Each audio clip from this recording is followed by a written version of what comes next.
এছাড়াও safety, security, হসপিটালের development, infrastructure গুরুত্ব দিয়ে দেখা হবে এবং এক্ষেত্রে টাইম টু টাইম যদি কোনো প্রবলেম অ্যারাইজ করে চিফ সেক্রেটারির আন্ডারে একটি কমিটি বানিয়ে দেওয়া হয়েছে, যেখানে চিফ সেক্রেটারি নিজে দায়িত্ব নিয়ে ওরা যদি কথা বলতে চায়, chief secretary, home secretary, DG CP থাকবেন, তারা তাদের বক্তব্য জানাতেই পারেন। এইসব নানা রকম কথাবার্তা চলার পর আমরা, যেহেতু ডিটেলসটা আপনারা মেলেই পেয়ে যাবেন, আমি এটা বলি মিটিংটা পজিটিভ হয়েছে বলে আমি মনে করি, ওরাও নিশ্চয়ই মনে করে, তারাই বা সাইন করবে কেন আর আমাদের চিফ সেক্রেটারি বা সাইন করবে কেন।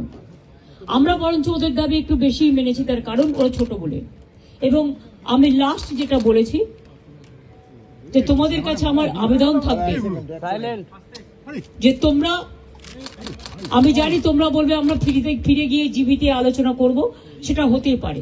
তোমাদের মধ্যে অনেকগুলো গ্রুপ আছে, অনেকগুলো মেডিকেল কলেজ আছে, হসপিটাল আছে, ঠিক আছে, তোমরা ফিরে গিয়ে আলোচনা করো, কিন্তু যেটা এখানে মিনিটসে সাইন করেছি আমরা দুপক্ষ, এরপর তোমরা কাজে যোগদান করো মানুষের স্বার্থে।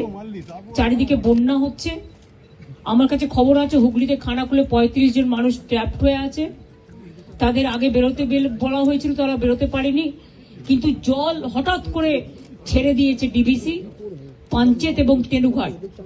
মিটিং শেষ হওয়ার পরেও আমি হেমন্ত সোরেনের সাথে 3 বার কথা বলেছি, তাকে আমি বারবার রিকোয়েস্ট করেছি, কিন্তু আমি জানি না তারা কি করবে, কারণ ইতিমধ্যে যে জল ছেড়েছেন তাতে বীরভূম, বর্ধমান, বাঁকুড়া, হাওড়া, হুগলি, নর্থ 24 পরগনা, সাউথ 24 পরগনা অনেকটাই এফেক্টেড হয়েছে। হাওড়া,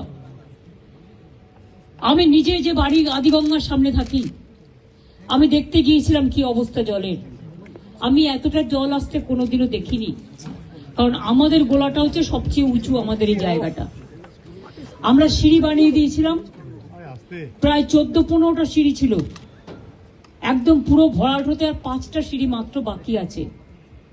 এরপর যদি আবার জল ওরা রাত্রে ছেড়ে দেয় বারণ করা সত্ত্বেও, তাহলে কিন্তু বন্যাকে আটকানো যাবে না।